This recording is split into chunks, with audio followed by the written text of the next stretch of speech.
Welcome back to another technical video. Today, we'll be going through your questions, answering them, and hopefully finding that solution you need.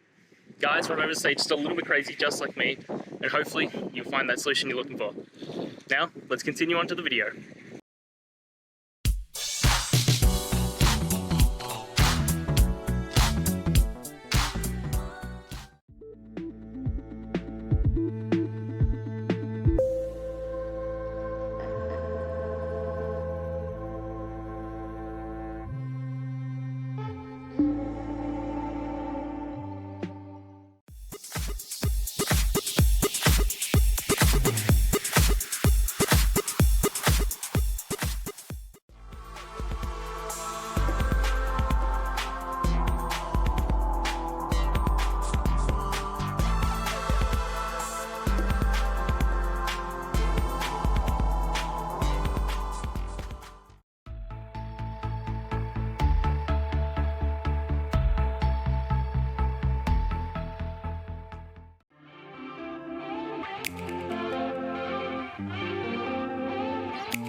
And that's it, guys. I hope the video helped find the resolution that you're looking for and you got the answer and worked your way through.